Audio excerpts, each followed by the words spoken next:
Hey, aloha, love tribe. Welcome to the show. I have somebody with me here who is helping bring Bitcoiners together all over the world with a wonderful project that is, designed around travel. It's designed around living. It's a design for the nomad, the digital nomads. This is Jason Sellers. He is the ambassador concierge at Satlantis. Welcome, Jason. Hi, Valerie. Thanks for having me here. Yeah, totally. How's it going today? What are you guys working on over there at Satlantis? Oh wow, we are building like crazy here every day. Um, there is I'm onboarding a lot of different ambassadors from all around the world on every continent. It's the energy here is I don't know, palpable and just yeah, it's an exciting day every day. Um, We, of course, we're squashing bugs that are rising in Satlantis. We're designing new features to be added to it, to the website, and um, yeah, and it's just there's never a dull moment. And so can you let everybody know first of all, let's find out who you are and then we'll talk a little bit more about the details about what Atlantis is and how it's working. Yeah, sure. So, yeah, I am. I guess on my bio, like on Twitter, Nostr, other places, I always prioritize it as I'm a Christian father, homeschooler, a homeschooling father of 6 children. Uh, Wow. the yeah. Here's another wow. The first five are between the ages of 17 and 10, and Whoa. then number six is 8 months. So, Oh, whoa. All yeah. right. We had a little let's keep going, baby. Yeah, yeah. My wife and I totally thought we were done. We're like, yeah, 4 boys and our 10-year-old's a girl, and that's it. We're good now. No, we had one more boy, 8 months now. Oh my Yeah, God. so 5 boys and one girl. Uh, yeah, we love them to death. And yeah, my wife, she actually does most of the homeschooling, and yeah, she is a trooper. She is amazing. Not just saying that 'cause she's my wife or anything. No, she does this every day. Um, and yeah, and we live in northern Georgia, just south of Chattanooga, Tennessee, where I actually run the Bitcoin meetup in Chattanooga, Bitcoin Chat. Cool. Yeah. And lived out here for in this area for about 10 years, shortly after our daughter was born. We moved around quite a bit. I was born in Oregon, and my wife and I met in Virginia. She grew up in first California and then Kentucky, but I bounced all around North America. Okay, so it sounds like you're kind of a nomad and it seems like you might be fitting with this Atlantis ethos. Tell everybody what is Atlantis and why you guys are working on this so hard. So Satlantis is a client built on top of Nostr. So it is a Nostr client. You may have heard of some like Amethyst, Damus, Primal, many others. Um, think of it like a combination of Facebook groups and even parts of Google Maps and stuff, and Instagram with um, Nomad List and TripAdvisor. Basically, it's a tool, it's a utility, again, built on top of Nostr that helps to bring together the Bitcoin community online with Bitcoin community in meet space. That's a that's my quick summary of it. Where there's a lot of different websites where you can find different groups that are based on interests, and those are wonderful. But this is based on actual physical locations in the real world, different cities all around the world. And then so what do you want me to pull up um talk about Nostr a little bit too while we're Okay, here because a yeah, lot of people don't know what Nostr is and why it's so ultra important right now in our world. yeah. I think I'll say this first. Think of Nostr and Bitcoin as kind of two sides of the same coin. You could say the coin of communication. Bitcoin is and money in general is how we communicate value. Language, like just words I'm saying now, written language, is how we communicate data, information. Those two sides there are how we've communicated. We've been communicating pretty well, really well, even with information for millennia. Mhm. And only recently, last 15 years or so, created a really good, unbreakable, unmanipulatable kind of money called Bitcoin. Well, now the same thing has been done with data communication, with communicating just information. So that's the highest level overview of Bitcoin versus Nostr. So Nostr is doing to just ordinary communication, communicating words, what Bitcoin has done to communicating value. So in the same, but okay, there's some things they have that are similar, like their decentralization, both Bitcoin and Nostr, and some things that are not so similar. Bitcoin, for example, has the blockchain, or the time chain, as it should be called. Nostr doesn't have any of that. Nostr also doesn't have its own token. There's no reason to have some kind of token associated with it, like a lot of cryptos do. It is woven together now with Bitcoin, the Lightning Network, and eCash, but it's not dependent on Bitcoin. Right. So getting now to focus on Nostr itself. Nostr is an acronym that means notes and other, translates means, is abbreviation for notes and other stuff transmitted by relays. There we go. And that's really what it is, what it says on the tin. That you have notes and other stuff, just data with lots of different kinds of information being transmitted by relays. And relays are basically computers, little computers that are sharing people's notes and other stuff with each other. Then you have Nostr clients, and those are the kinds that I listed earlier, like Primal, Damus, Amethyst, and dozens of others that are apps that connect to those relays and look in on all that information. Then and those are like what we would use like on our phones, or what the users get to use. So yeah. like obviously right now what's going on, I don't know, people who are listening, if you're not listening on X, if you're listening on Facebook or LinkedIn, a lot of you may not even know that X has been banned now in Brazil because of some psychotic judge. And so basically, obviously there's tons and tons of people, millions of people down there trying to communicate using X, and they're getting threatened with fines if they're using a VPN to access X. And, this is such a breach of free speech, and if we do not have the ability to share information freely, peer to peer, we are going to continue to get lied to, manipulated, and sold a bill of goods that's not good for our health, not good for our families, not good for our finances, not good for our freedom, not good for our future. And so Nostr, just like you said, is it's decentralized. You can't shut it down. There's no head, and so that's, as much as we love Elon, and I do love you, Elon, thank God you spent $44 billion on this platform. It can still be subject to these ridiculous rules, but you can't shut down the nodes. You can't shut down the relays. It's just like playing whack-a-mole if these big governments are trying to go do that. And so it's such an important thing for folks to understand about free speech and freedom tech, and why it's important for us to run our own nodes. I want to learn how to do my own relay just so I can learn, like, what does that mean? So let's talk about 21. Let's talk about 21 Questions of Bitcoin edition, and then we'll talk about the Nostr edition, and then we'll come back to Atlantis in a little bit. So tell everybody what you guys are doing over there with the 21 Questions series. Yeah, so the 21 Questions is a series of books. We started this late last year and finished the first book early this year. So the first book is the Bitcoin edition, officially called 21 Questions, A Beginner's Guide to Bitcoin. It is, so it has 21 chapters. Each chapter's title is a common question, a top question about Bitcoin. The lowest hanging one is the very first one, just what is Bitcoin? Yeah. Questions like, what is Bitcoin? Why is it important? Why is it limited to 21 million? Things like that most people who are new to Bitcoin would ask.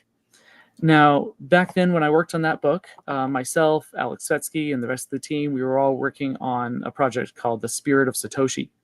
The Spirit of Satoshi, people watching this may be familiar with AI and large language models like ChatGPT. And they may also be familiar with how you can ask certain AIs certain questions and get different answers. Right. Tell me a joke about Joe Biden versus tell me a joke about Donald Trump. You'll get very different responses. Not different kinds of jokes. One of those, I'll let the viewers guess which one. They'll say it wouldn't be appropriate for me to say that, and the other one will go ahead and tell you a joke. Um, and so a lot of people, for a while, this before Alex Betsy started working on it, a lot of people were clamoring for, shouldn't we have um, a biasless AI, something that will just tell you what you asked for, just give you the answer without any kind of bias. Well, as Svetsky was looking into it, this is before I got involved in the project, um, he realized that the way that large language models are built, and how they're built and trained by human beings with our own Mhm. biases. And Yeah. biases aren't inherently a bad thing. They're simply our worldview. The eyes and the memories and stuff that we approach the world with.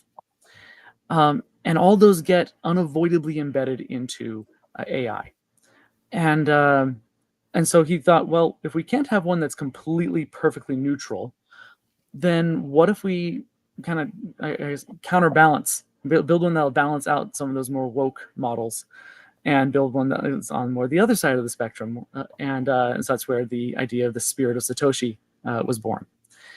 So the spirit of Satoshi initially was built with every bit of information we could find anywhere about Bitcoin. Every single book, the text of the words spoken in every single podcast, every single blog article, everything we get our hands on, we stuffed into the spirit of Satoshi. But that's not the only thing that it takes to build a large language model. You also need a lot of people to start training it, to start telling it, okay, when you see this kind of question, these kinds of wording, respond with something like this, with this kind of wording. Mhm. And so part of my task at the time, I was the community manager for the Spirit of Satoshi. Part of my task was to, like a better term, recruit a lot of Bitcoiners, people who really knew a lot about Bitcoin, who understood the Bitcoin ethos, understood why there is no second best, um, Mhm. and get them all together in one place and start training the model. Just they'd be presented with a question, not just what is Bitcoin, how does Bitcoin work, whatever, and um, and then respond to that question the way they would want the Spirit of Satoshi to answer it. It would then go out to the whole community. We got roughly 500 of these trainers working on it. Um, Cool. yeah, and they would then kind of vote on and rate other people's responses. And when there was a vast Mhm. majority, basically a consensus of all the people working on the Spirit of Satoshi all agreed, yeah, that's a really really good answer. Then it would get incorporated into the model. Oh, Um, that's so cool. That sounds kinda like Reddit or where you would thumbs up or thumbs down things, but obviously with mhm, more validation of mhm. facts and whatnot. Yeah, because I would imagine. What did you say? I'm just curious, were there any topics that were more contested than others? I mean, obviously, there's some stuff where it's like, "Yeah, yeah, totally, we all agree on this," but were there some that people were like, no, over here," and so maybe was there any conflict or friction on any certain topics? Maybe a little, but still, the Spirit of Satoshi would kind of balance out, find a good average, sort of wording wise between those. But since they're all just about Bitcoin, and it wasn't at first, it wasn't about more tangential topics. It was pretty, um, yeah, for the most part, pretty homogenous about a lot of those answers.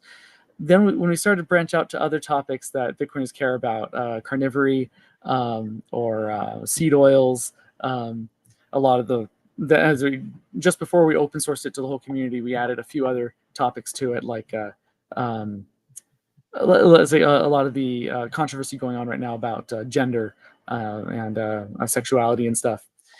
Then that started bringing different angles to it. But now it's open source. People can download it from Hugging Face, which is kind of the GitHub for AI. Um, Hugging and Face? Ooh, I gotta learn about this. Yeah, So what is that? I can go download that, and what would I do?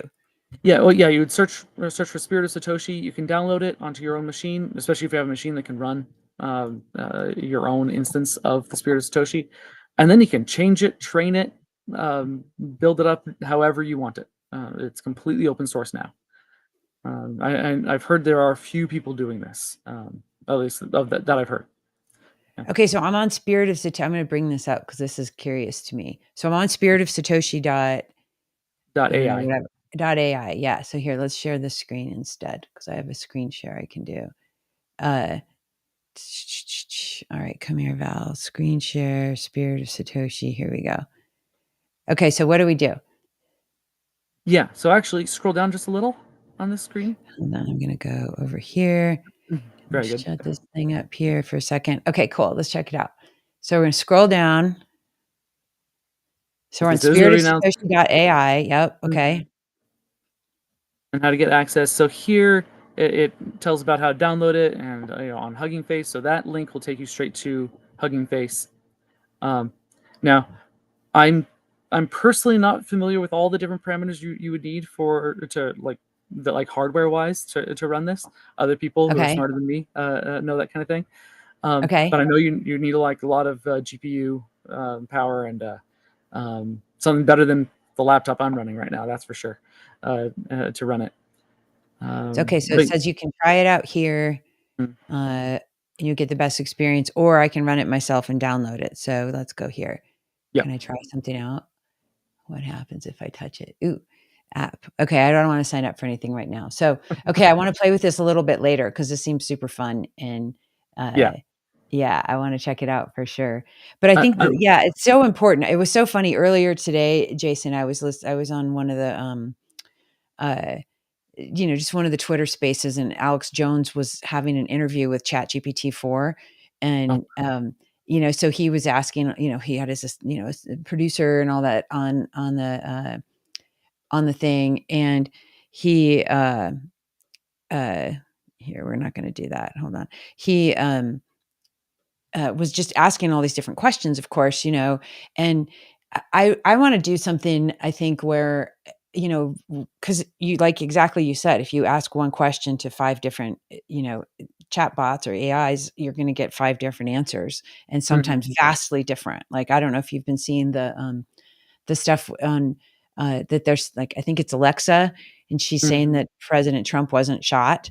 And, so shit like that is happening out there. And I'm like, that seems like not accurate. There's somebody who died, and other people in addition to him. And so it's just kind of like, it's so difficult to even know what to trust if we're playing around with all of these tools that we want to go explore. And then obviously, you can dump all this data into things, and then it can decide, like, I'm going to be the new Val or the new Jason or the new Satoshi, but is it really accurate? And it can go out there and do all this impostery type stuff. So what are your thoughts on people,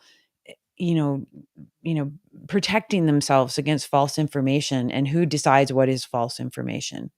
Yeah, it's going to take a level of vigilance that we've never seen before. I don't think. Maybe we've seen it in a few amazing giants of humanity, but it's going to require that on at least a very large level. That fortunately, my one little glimmer of hope, a little orange gleam of light in the distance, is that Bitcoin is training people every day.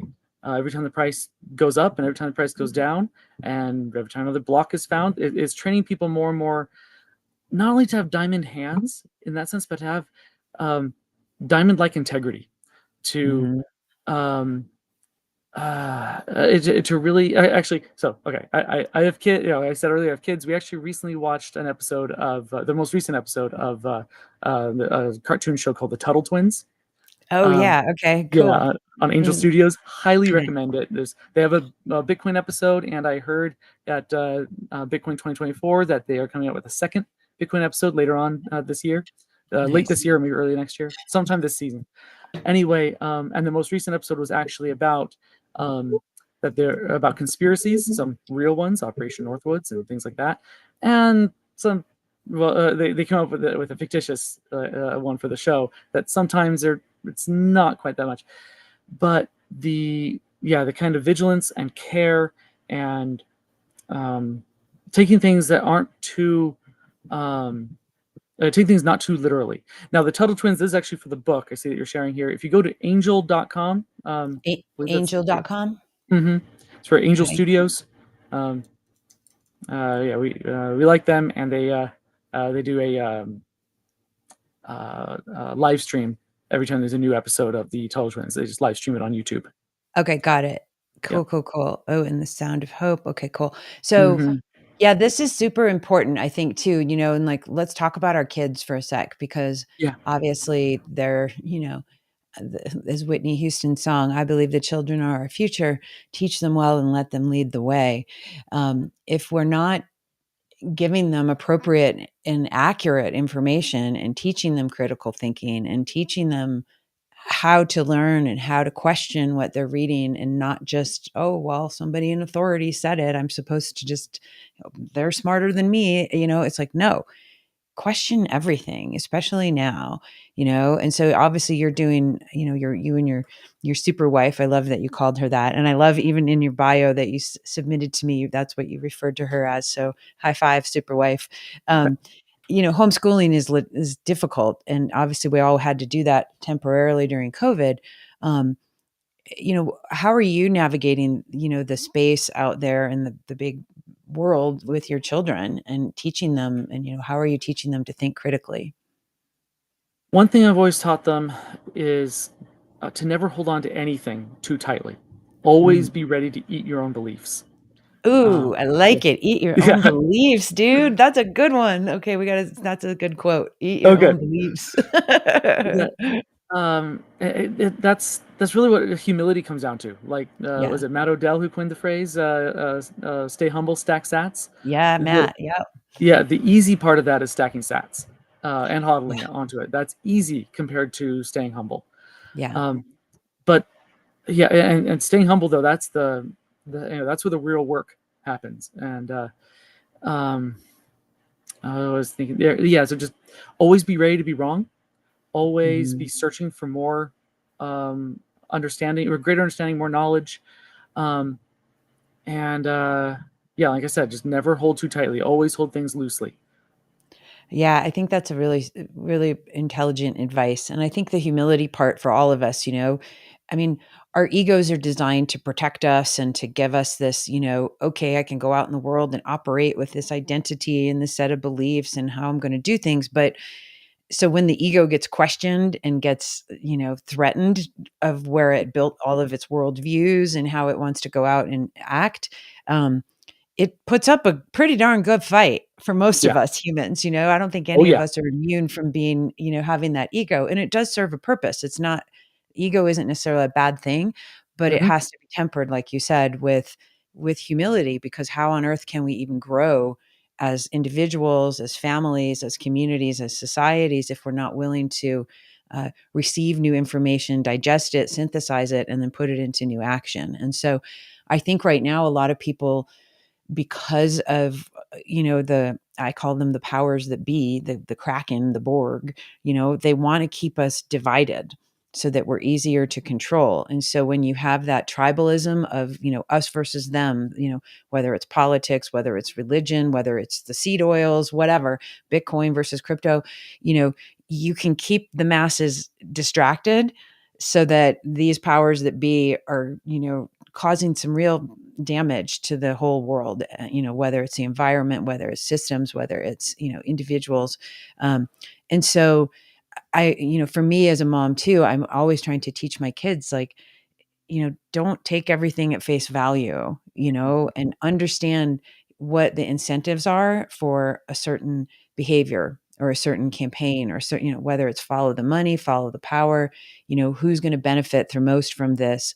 Um, and it's tough, because I think I sound like I'm a psychopath. And I think I put that in in the email and the social post, but it's like, when you feel like you're kind of this outsider in your family because you're a Bitcoiner, and then you keep learning all these other things that layer on top of, the big truth chest, right? And it's Hmm. like, it's really difficult to, um, it's not that you want to stand your ground, like, and be obstinate, but you've got to still just be like, let's dive deeper into some questions here, Yeah. and not try to shove your opinion down someone's throat, but like, let's keep asking why, and get down to the baseline of stuff. So is your wife a Bitcoiner?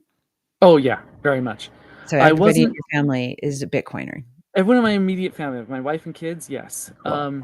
Little story about that actually. So I discovered Bitcoin in 2015, Mhm. um, and then shortly thereafter became a FedEx delivery driver. So I got to listen to a lot of Bitcoin podcasts and audiobooks. Just as Um, you're cruising around, that's cool. yes, yeah, just delivering packages and listening with a little thing in my ear. Got to listen to a lot of Guy Swan. Shout out to him. The Um, guy. yeah, a lot of Mhm. other people. It's actually where I learned about Alex Svetsky, who I now work for, and everything. And so, um, Mhm. oh man, but so many times while working in there, while working at FedEx, I felt so trapped. I wanted to do something more in the Bitcoin space. I was just receiving, receiving, and never giving. So if Mm. there's anyone hearing this right now who's in a similar position, my heart goes out to you, um, and yeah, reach out to me. She'll Valerie here will share my details on like Twitter and Nostr and anything. Reach out, let's talk, because I've been there. Oh yeah, and it was for like 4 years that I was there. Anyway, back to talking about my wife though. I was going down the Bitcoin rabbit hole and only occasionally sharing certain like really big revelations with my wife. Mhm. um, I first got into Bitcoin because I had just finished, like 2 days before I started going to like learning about Bitcoin. I finished listening to the audiobook of The Creature from Jekyll Island, Oh gosh. and yeah, so Tell people what that's right, about if they don't know, if the folks okay, who don't know what that's about. oh yeah, right before, oh sorry, yeah, so right before I discovered that. So Creature from Jekyll Island is all about the story of the creation of the Federal Reserve and Mhm. what the Federal Reserve does, how it actually works, what the effects of it are, and what fiat money is, all those things. I've been meaning to listen to it again, but it's been 9 years or so since I listened to it. So, um, yeah, so that's a general gist of it. But I remember when I finished listening to it, I just had this mind blown moment, or probably while I was listening to it, like, this is the cause of all these problems, like war and poverty and crime and corruption in not just our government in the United States, but Yeah. virtually all governments. Um, that yeah, it all stems from this fiat money.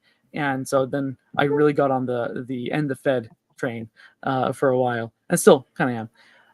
And then so I knew what was bad and what needed to be removed, but I didn't know what to replace it with. I was like, I don't know, force a gold standard on everybody again. I don't know.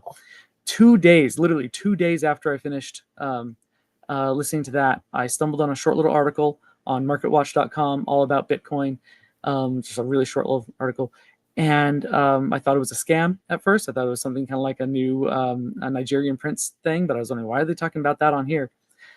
So then I hit YouTube and searched for it on other websites and stuff.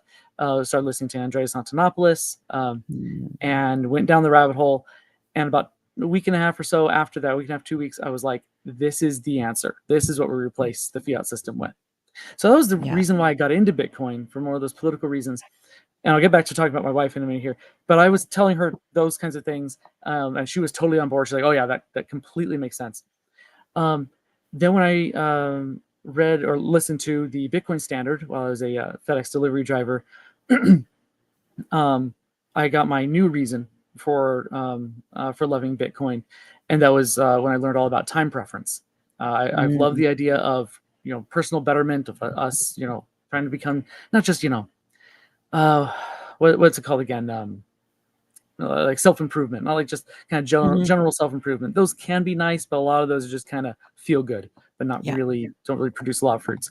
But this seemed to really get at the heart of it, and here we had Bitcoin that could just naturally teach people to improve in this way. Um, and so that became my new reason to really love Bitcoin. So I kind of came for the way it destroys evil from the outside in, and then I stayed for the way it promotes good from the inside out. Oh, man, I got all these good quotes from you, brother. This is gonna be so good. You're Um, welcome. Uh, so, no, but it's true, right? And mhm, I think, a lot of people, and this is something, that I speak about with, to me, I think Bitcoin is the ultimate tool for peace. mhm, And people are like, "What do you mean? What is that?" How it's like if you connect the dots and keep getting down to again to what's the fundamental thing that we all share? It's time, and we have to have money. And if we're building our societies on this monopoly money, we're never going to like really be able to grow a fruitful life, and so people are constantly have mental health issues. We're stressed out to the max because of inflation, aka paper money print, fiat money printing. And so when you start to understand, you can connect the dots, like, wow, the family unit is disintegrating because now we have to have two earner households, maybe two and a half, three shifts, and so the kids are not seeing the parents. Guess what? Well, they're out there having their own version of life called let's go have sex, do drugs, get into trouble, not feel like there's abundance in the world. And so that leads to generational trauma, that leads to generational mental, spiritual, physical health issues. And so that in and of itself, just when I kind of started realizing that, I was like, oh, Mhm. it's money is not evil. It's just this type of money that is Yes. benefiting the few who are close to the money printers. And so this is something that, when they showed, I think we did, it was like a 40% money print during COVID. And that's when Yeah. I started getting into Bitcoin. And I'm like, I'm sorry, that's what? That can't be mathematically correct. Like, how could that happen? And all the prices are going to go up and all this crazy stuff. And so that just seemed like you just stole all my purchasing power at the stroke of a keystroke, and I'm like, that's theft. Yeah. Like, I worked hard, and everybody worked hard for their money. And so if you're holding those things that they inflate out of nowhere, how on earth can you trust that system to take care of you and your family for generations to come? And so that put a lot of fear inside of me.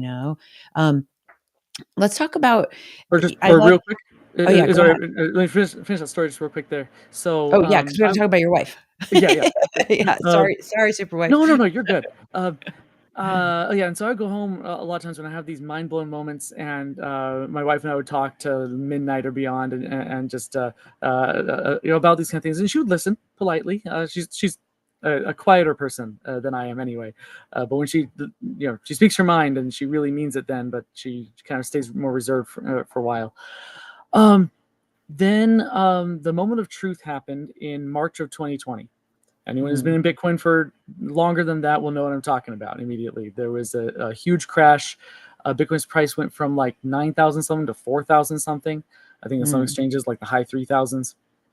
It was a it was a bloodbath in the exchanges. Um, I wasn't selling or anything. I was busy driving at FedEx, and um, but I found out about that day, and later on was listening to a lot of podcasts of people commentating about it.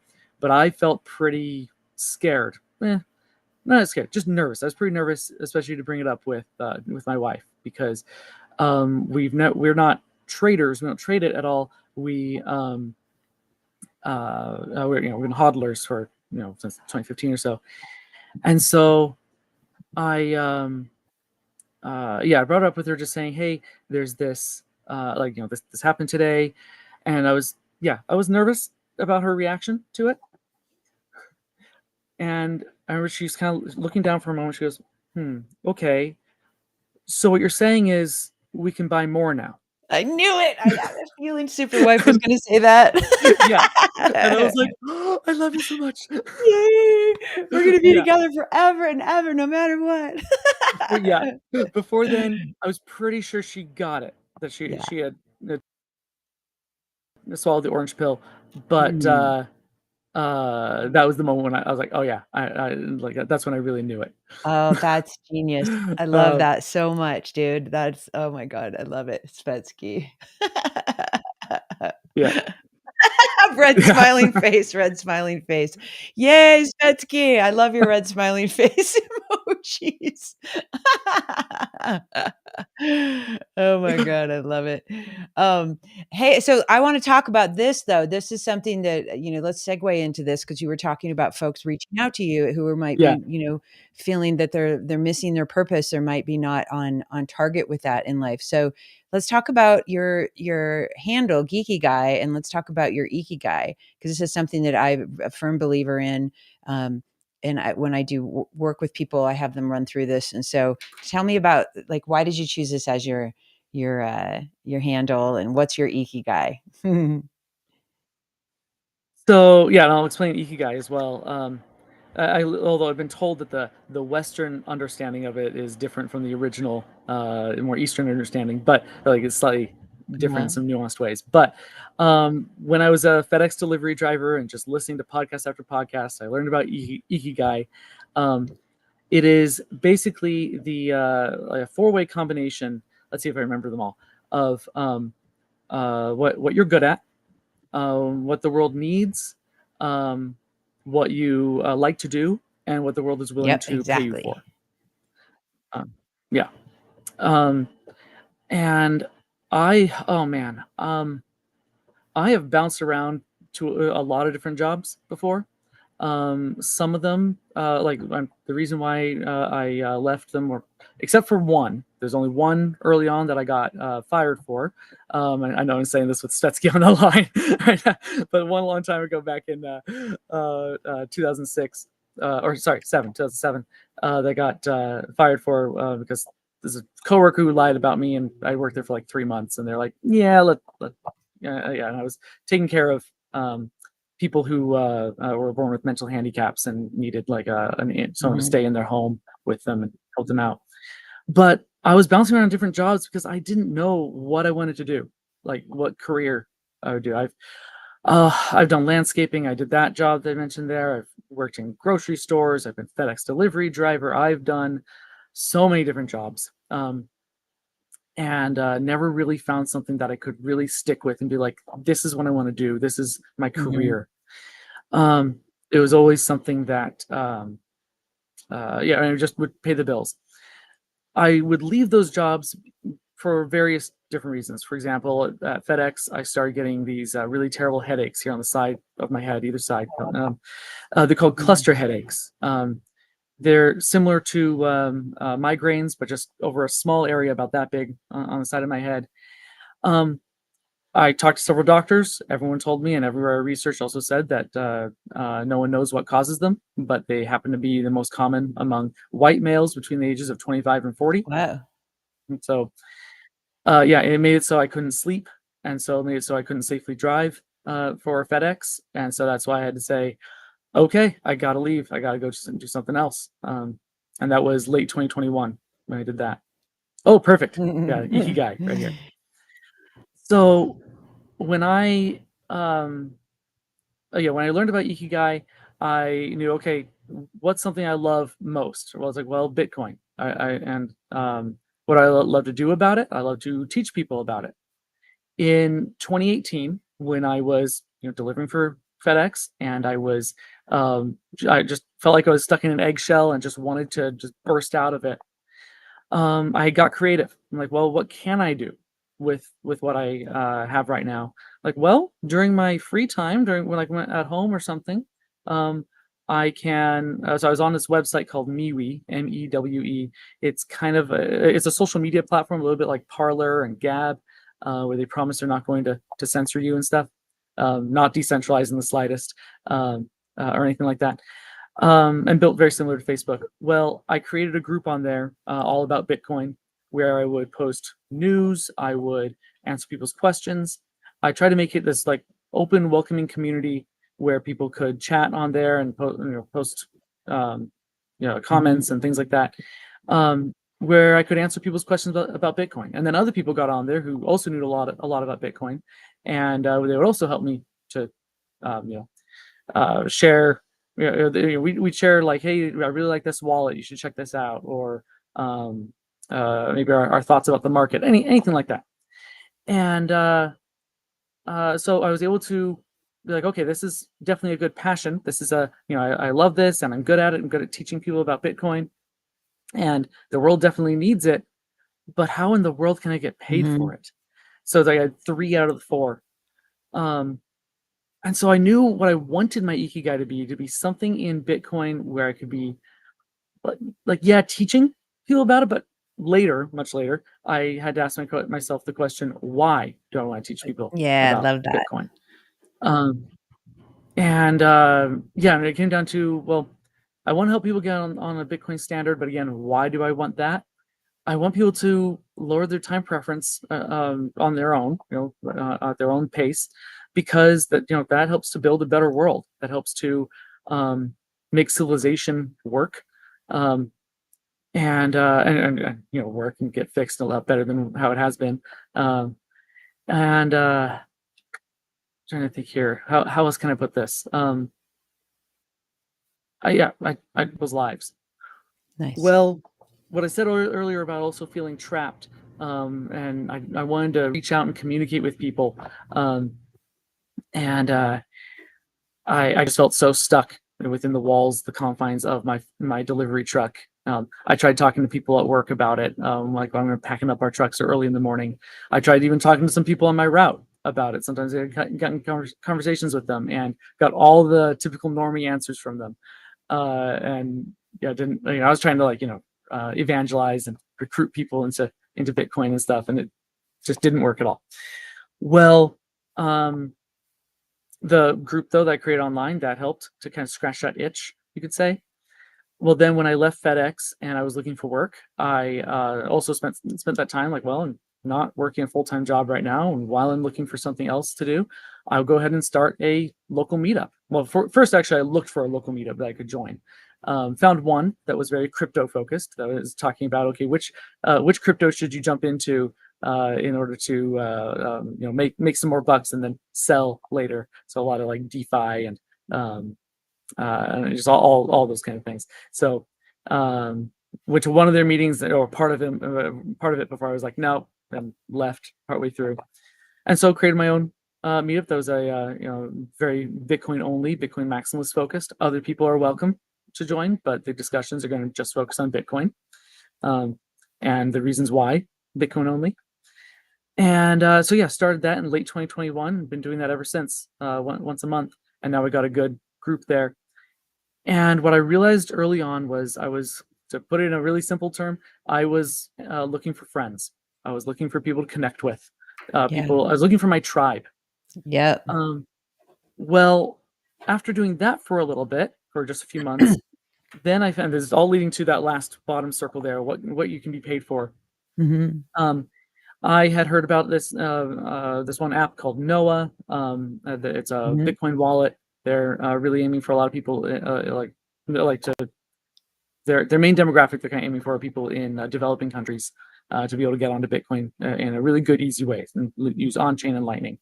It's my understanding they're also using some stable coins now, but they were looking for volunteers to come to Bitcoin 2022, and I volunteered, and they said, yeah, we'll pay for your ticket and come down there to Miami. So I went and did that and worked at their booth and just as a volunteer. And they came to me afterwards and said, "Hey, we're looking for a community manager. We'd like to hire you." And so, Awesome. like, yeah, didn't need to even put in a resume or anything. They saw me work there at the booth, and they're like, "Hey, we like you. We think you'd be a good fit." Um, and so what I ended up doing as a community manager for Noah was a lot of teaching people about Bitcoin. And that Hmm. was when I learned that, like, okay, this is close to my ikigai, but not exactly. Like I'm getting closer and closer. What I learned since then is bringing people together in communities. Like I was doing that here in Chattanooga, um, and and so kind of I guess a blend of people, like getting connections with people, not just like networking for the sake of networking, but Hmm. really getting that relationship with people, um, with something, with a Bitcoin standard, which includes that, like I said, that diamond integrity, and connecting with other people who really value goodness, who value truth, who want humility. They want to better themselves, no matter how hard it is. Well, maybe not no matter how hard it is, but they're working on that. They're working to get to that point. Um, and so I found out that that is my ikigai. And I call myself geeky guy because I would geek out about Bitcoin and could not stop talking about it for the longest time. So I was like, yeah, I'm such a geek, and what I geek out about is my ikigai. So I'll put that together and searched on Twitter and other places, and I was like, this username isn't taken. So I took it. I love it. As soon as I saw that, I was like, "Oh, dude, we were totally talking about this." I think this is so cool, and I love, obviously you did some proof of work with just showing up to volunteer because you wanted to be a part of it, and then, you know, just by doing, you got to be seen for your gifts, and now obviously you're with Atlantis, and that's obviously bringing people together and bringing Bitcoiners together all over the world. So you're clearly in your zone, your flow, Mhm. you're living your truth and your purpose. I love it. What would you say to people out there? Um, because I'm somebody who has, gone through numerous times in my life where I felt completely stuck, completely trapped. A couple times I felt, unfortunately, quite hopeless, to the point of very dangerous situations happening and almost dying. What would you say to people um, who might be struggling right now to find their purpose, to find a place, because like you said, it's going through these top three circles. That's not that you can figure that out, but it's this one. What can we get paid for? Because, you know, yeah, we can go get paid for a lot of things, but can we get paid for things that are going to overlap with these three things? What would you say to people um, who are really suffering right now and struggling? First, I want to say I've been there too. Um, Not just in my in my teen years, middle school and high school, um, same kind of dangerous situations. Um, and many times since then, even after getting married and even after having kids, you'd think that having all these little people depending on me and loving me to death, that the idea of death wouldn't be something that I would long for. Yeah. But there's this really overlooked real pandemic in our society, and that is this tendency for people to think that the world would be better without them. I remember growing up thinking that, well, not just thinking, I was being inundated with the idea that people were saying, oh, people who ideate about suicide or things like that, they're just being selfish because they're not considering how other people would miss them and stuff. But the reality, and maybe those people do exist, I don't know, but the reality for me and many people I've known is they they honestly believe that other people, their spouse, their parents, their siblings, their own children, would eventually get over it and realize, you know what? We're actually better off without that guy or without that girl. I've learned through hard experience that that is not the case. That's absolutely not true. But wow, it's a dark place to be, and I've been there many, many times. Um, my wife helped me through that a lot. God helped me through that a lot.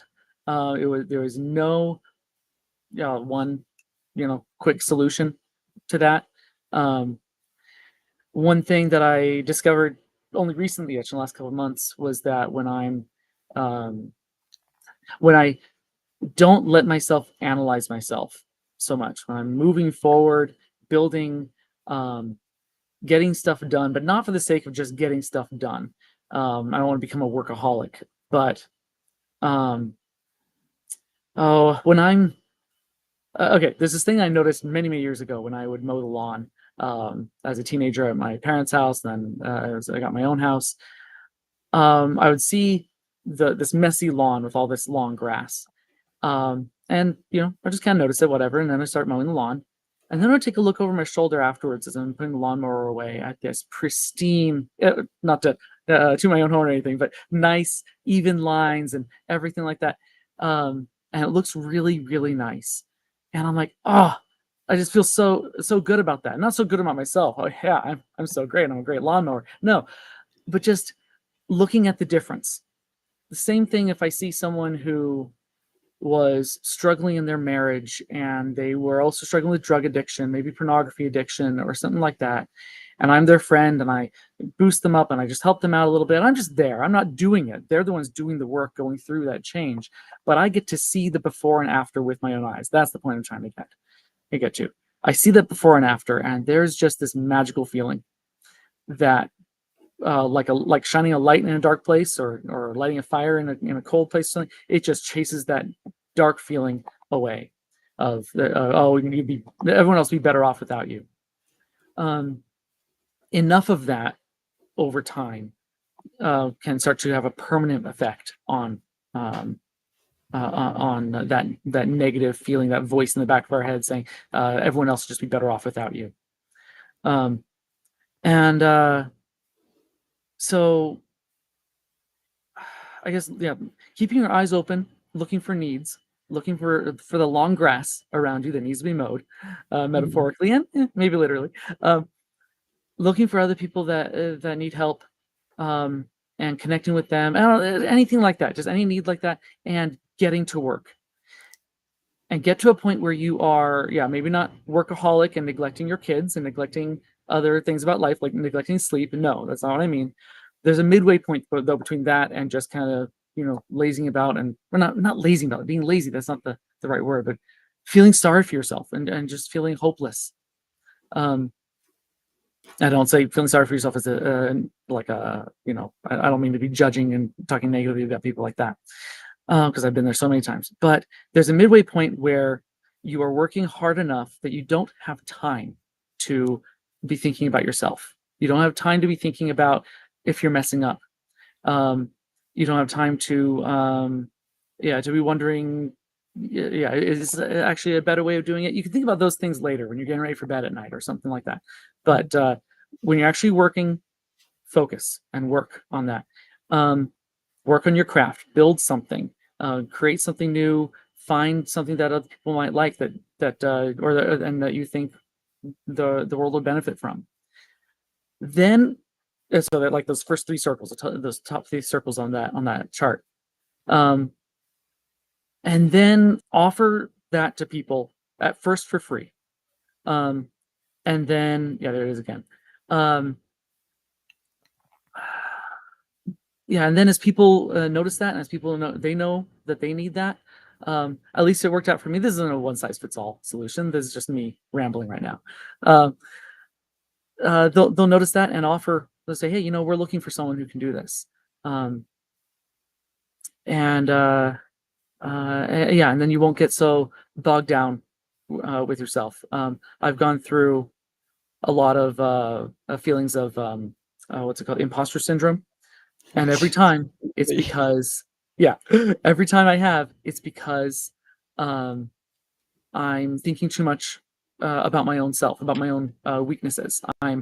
It's like if you were writing some, the first analogy I thought of, you're writing something down on a piece of paper. Normally you're looking at what you're writing, but imagine if instead you're looking at your hand, you're looking at the way you're holding the pen, and thinking about how fast you're writing the words. You're not actually thinking about the words you're writing.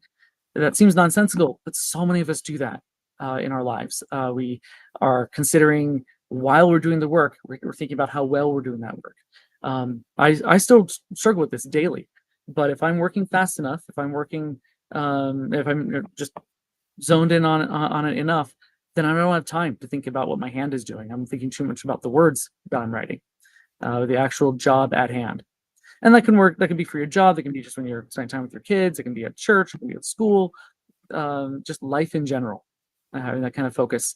Um, and then it can help just change that. And then at the end of the day, you look back and see all that you did and wonder, whoa, how did I do all that? And then you get another nice little boost. And like I said, this is a gradual thing. Well, Yeah. it's a gradual and then sudden thing, you might say. Uh, Totally. yeah, Oh at my least I gosh. hope it's Okay. sudden someday. Okay. I had no idea our conversation was going to go in this direction. So first of all, I'm so grateful that you're here, and I'm so happy that you shared your vulnerability and your truth. And this is something that I went through myself. And again, you think like, oh, I have kids, I have people that I'm responsible for that love me. And I went through the same process. My mind was playing major tricks on me.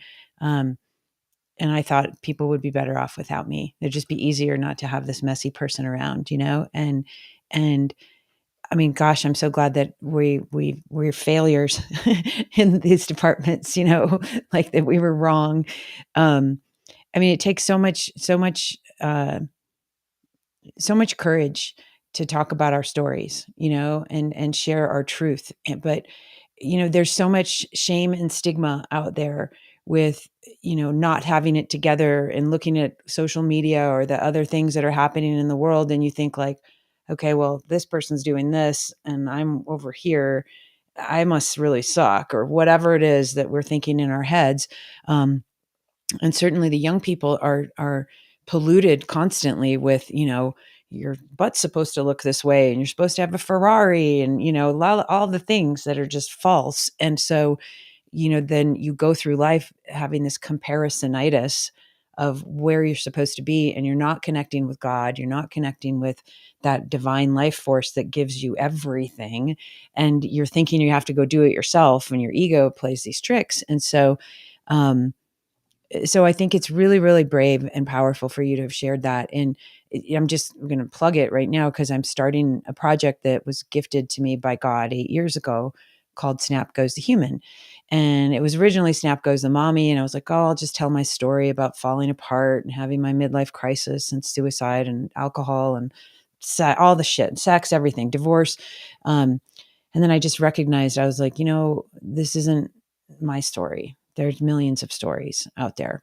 And the more that we can share our own unique stories of the before, during, and after of a breakdown, of a snap, of falling apart and losing certain things in our lives, it's like, then we don't feel so alone. We don't Mhm. feel so disconnected. We feel more like, wow, I can relate with that person, or that happened to her. Like, wait a minute, he's a CEO, or that person's, a doctor. How could this happen to these status type people? I'm like, with enough punches back to back to back to back. And if you're not having enough time to get up between these punches, whether they're emotional, whether they're financial, whether something's going on with your health, any of it, if you're caring for a loved one, um, if you don't have time to get up between the punches, like, you're staying down on that mat. And so it's so important to have, our, like you said, the daily practice and the reflection of looking back at, like, wow, look at those nice rows I just did, and celebrating something, this little before and after. And it may not be that you built a skyscraper today, but you did something, and microdosing yourself with celebrations, I think, is so, so important, because we forget to, because we're stuck in that comparison cycle. And instead of really acknowledging, like, wow, God was with me today, and high five God, all glory. And it's like, oh, right. Okay, I just have to get back to that, and then I'm going to be okay. And so I'm doing this story collection anonymously, because I want to make sure that people, if they do wish to tell their truth about anything, whether it was spousal abuse, whether it was a bankruptcy, whether it was, porn addiction, like you said, anything, telling stories in a place where you don't feel like you have to self-censor, is going to be very important. I think I was delivered a cease and desist letter from an attorney, because I did an episode on with a woman who used Bitcoin to escape a domestic violence situation, and she wanted to share her story and show her face, and of course her ex was like, and you don't get to Mhm. talk about this. And so I was like, well, I guess maybe we should have all these stories collected anonymously, and then put them out there, sort of like Chicken Soup for the Soul. And then we'll do lightning splits for people, so we can teach Bitcoin at the same time as we're sharing these potent stories, And uh, so I'd invite And you or anybody listening, check it out if you have stories to tell. This will be a very long-term, ongoing project, kind of like Chicken Soup for the Soul is. Uh, and then, of course, we're donating portion of profits and everything to different charities that are supporting mental health or domestic violence, and, nature regeneration, all the things that, we want to do to make the world the best place possible for our children. And so, um, I'm so fucking happy you're here. Like, well, seriously. thank you. You know You what? I did think it. people Like, need to tell that. I think people need to say that to each other more yeah, often. I'm grateful yeah, you exist, Valerie. I'm yeah. grateful that you started this show, and full disclosure, actually, like half hour before we got on this call, I was like, okay, well, let me refamiliar. I've seen some of your podcast episodes, but it's been a little while. Let me just refamiliarize with myself with how she does things and stuff. Sure. Uh, and I saw the most recent video all about Snap Goes the Human. Oh, And cool. Okay, Yeah, good. so that was in the back Whoa. of my mind when I was mentioning stuff earlier. I didn't intend to go into that direction though, but it just happened that way. Um, but actually, I was also going to say that I believe that there's a connection. It took me a while to explain it. Probably there's a connection between this widespread depression, widespread beliefs that will never be good enough, beliefs that everyone else would be better off without us. There's a connection between that and the fiat system, like the fiat money system. Absolutely. Yeah. Yep. Yeah. Um, and ties in the fiat money system ties into the two fiat schooling and fiat religion and fiat you name it, fiat everything, fiat food and all that. Um, and yeah, but then, like people say, Bitcoin fixes this. It's not a one step. There are a few other steps in there about Bitcoin fixing different things that then lead us um, to heal from these ways that we've snapped before. Um, but so it is a gradual process for everyone. But Bitcoin is doing it. Bitcoin's fixing it by first fixing us. It Um, is, and I think it's so important to note, Bitcoin is it's just a tool, yeah, and it's not, "Oh, I just took some magic pill and now I'm not depressed and now I'm reprogrammed to be in an abundance mindset and my nervous system and chemicals are all reset just because I took the orange pill." No. You have to be dedicated and have that lower time preference and put the work in every day to, be aware of yourself, be aware of all the ways that your mind is constantly messing with you, and if we are not in charge of that and we're not using the love of God every day in our practices, it's going to be easy to get off track. And so it's like it's a holistic approach, I think. And obviously Bitcoin is one of the most important tools I think that we can integrate in our society. But individually, our practices, how you pray and how you meditate and how you connect with your family and how you talk to yourself are going to be different than me. But we still both need to, whatever that practice is, like that's going to be that's our saviors, and that's how we're going to stay strong and healthy and fortified in all of these areas. And so uh, yeah, this is wow. This turned out to be a hell of a conversation. I yes, mean, it they did. all are. Every guest, I'm always just blown away, But I just like, wow, this is. Thank you for being so brave and vulnerable. That's just badass. Well, it does say bring badass Bitcoiners together, which is what you're doing. Yeah. And So if you want, we could segue to that a little bit. We haven't talked much about.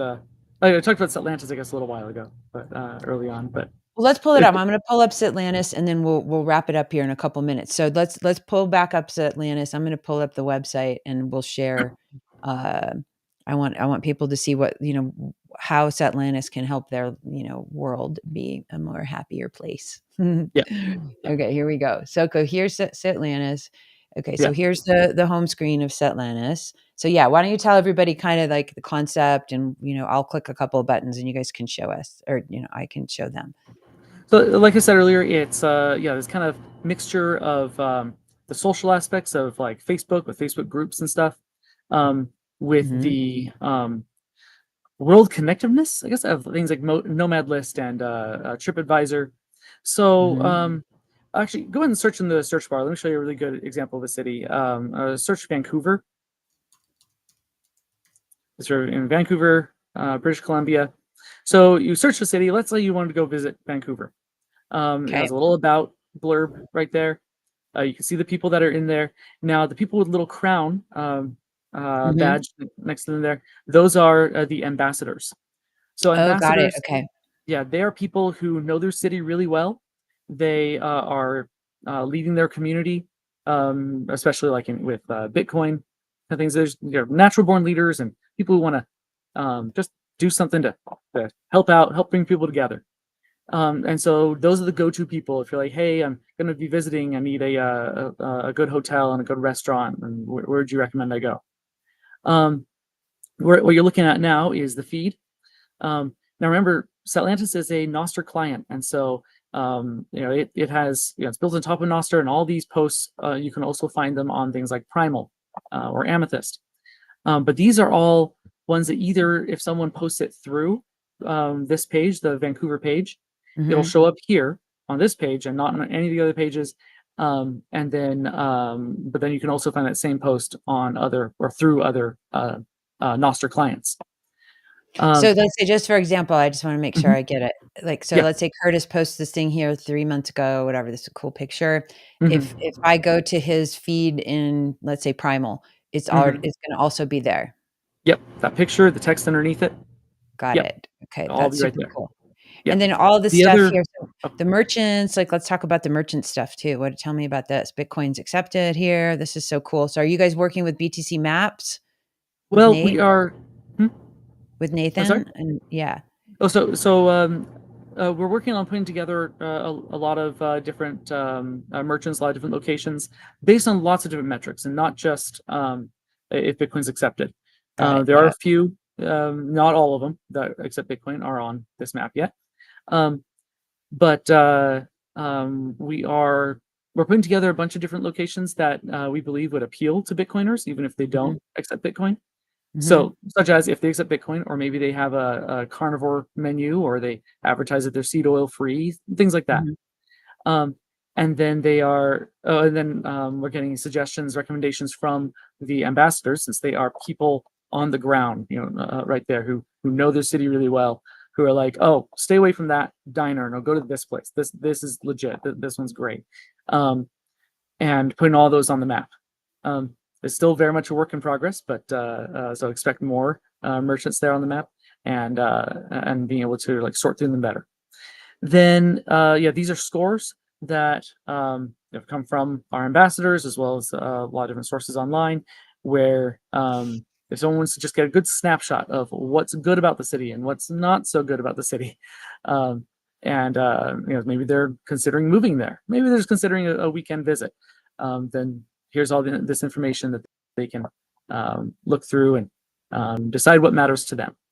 Are you able, like, I don't know if you guys have thought about this, or, maybe it's somewhere else. And I know this is a brand new working project kind of, or process kind of thing. You know how, like, you can, if I wanted to pick these 3 cities and compare them, and then compare all of those metrics, that would be really valuable for me as a user. Like do a side by side Yeah, comparison. just like if I were comparing, 3 Apple, laptops, I can see what features they have. And then, again, if you're looking at the Vancouver thing, uh, uh, Yeah. Hmm. like any of the segments of the stats, Hmm. right? Like, I would wanna know all of these next to each other, so then I could have "Oh, yeah, cost of living is not so great here compared to, Cincinnati," or whatever. And then I could have, kind of evaluate side by side. Like, that would be Yeah, a cool feature. yeah, that is a Seth, really if cool you're idea. listening, get that going, brother. One thing that we are planning is creating different ways that you can sort those cities, and we have some ways of doing that Cool. now, but we're going to create more. Um, and so that could be one thing, like sort according to the Bitcoin community. So you see the ones that have the best Bitcoin Mhm. community right up there at the top. Totally, yeah. Yeah, Um, yeah, yeah. That's a good one for sure. But mhm, yeah, I think sorting is good, and then a compare feature I think would be super mhm, cool too. And then as far as the social layer, like, is it gonna be something where, we've got obviously Orange Pill app, mhm, where, you show up to a new city or wherever you are, and it'll kind of just show, like, if people wanna disclose their location, like, "Hey, I'm visiting Detroit this week. Who's here?" Are you gonna have mhm. anything like that where we can, meet new people? Hmm. So there's already the feed where people can make posts and then people can comment on it. But also, we are planning on adding chat groups to it and the Cool. ability to DM people and all. Yep. If you go into one of the cities again, actually, go ahead and look up my city, Chattanooga. Just Okay. CHATT, and then it should come up. Okay. There it is. All right. And then if you go to the events tab, up Events. there, yeah, events. So here's where you can see events. I already planned out the event for October. But yeah, you can click on those, and there's all the event information for our next meetup.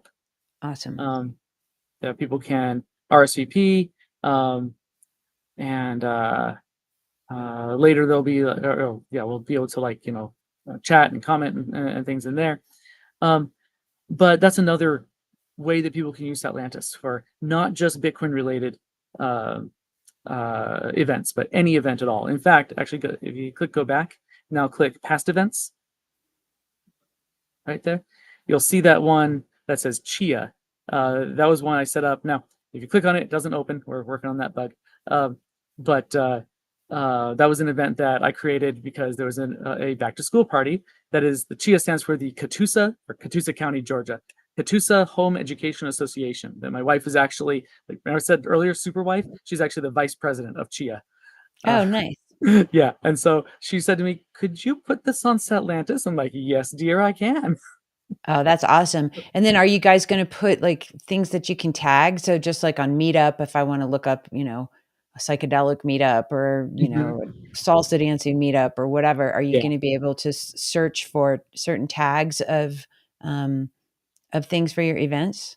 Yeah, be able to search key terms, keywords for different events, and Awesome. be able to sort them. Because yeah, once there's, like, a lot of events on there, then we'll need Yeah. something like that for sure. Yeah, that'll make it really cool. Oh my god, this is so great. I'm so stoked to you guys are doing this, and I'm so glad Alex, introduced me to you, you to me. Um, yeah, it's so cool. Isn't it neat? Like, I think, I've been in a lot of different industries, and I've never been in a community, a space where it's just so like, you got to meet this person, check this, go over here. Everybody's so cool with like wanting to connect each other, and it's not just self-serving, like, hey, promote my thing. Sometimes, I mean, yeah, I know I'm talking about Setlanis Svetsky, which I love Setlanis, so of course I'll do that. But you would have done that, he would have done this anyway, so it just kind of like, I don't know. I just think it's like I've never encountered so many people who want everybody to win, you Mhm. know? It's like it's a big win-win philosophy of the way that I keep meeting all these wonderful people. I'm like, "Dang," and we're also different too, Yeah. but we do have a lot of common denominators of we love freedom, we love love, Mhm. we love each other, we love, um, our privacy, Yeah. but God knows that I don't think we have that anymore.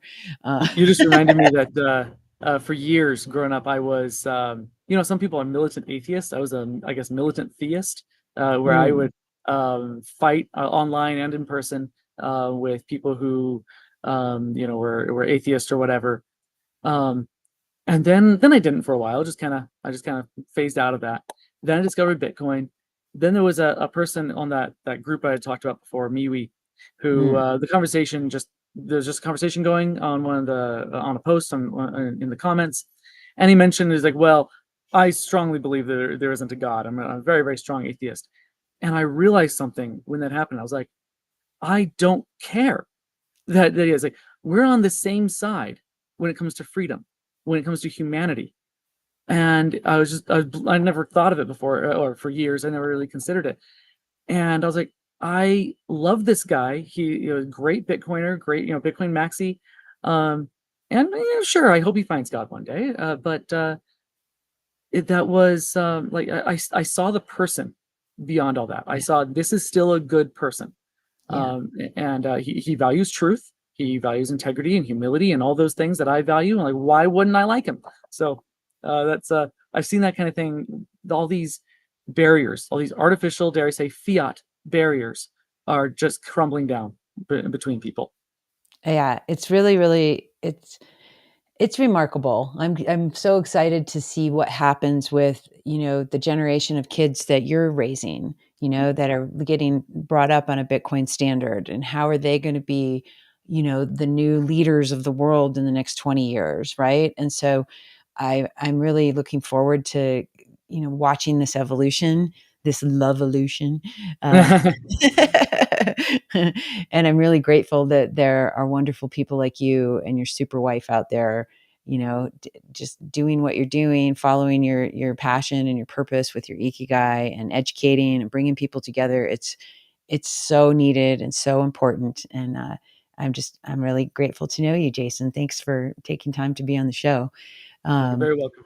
yeah, and so just everybody who's listening, you guys can, you can go to setlantis.io if you're listening on the podcast channels.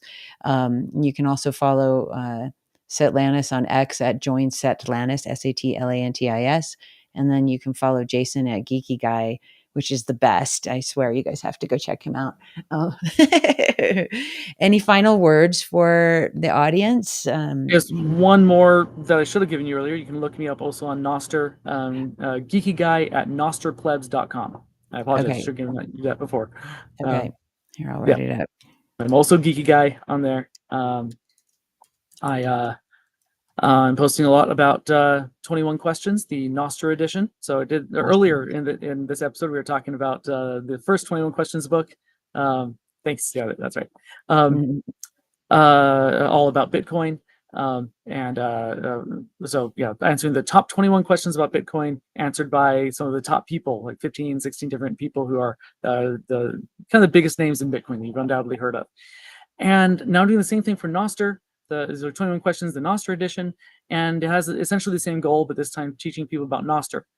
With both those books, there's a dual purpose. One, the obvious one, teach newcomers to Bitcoin or Nostr about that topic, and Mhm. the second purpose, introduce them to some of these big names, influencers, whatever you want to call them, Mhm. famous people in Bitcoin, the builders, the creators, so that I guess to start building some trust with these people. So if they Yeah. hear, I was debating whether I should say names, but I'm sure a lot of your viewers will know.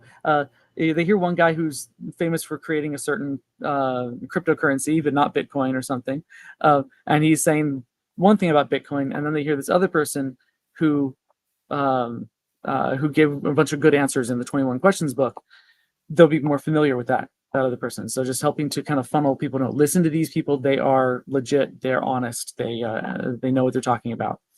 And so the same idea with the 21 Questions about Nostr. All the people who you should listen to about Nostr, who really know what they're talking about, and here's what they have to say, and then purple pill people into Nostr using that book.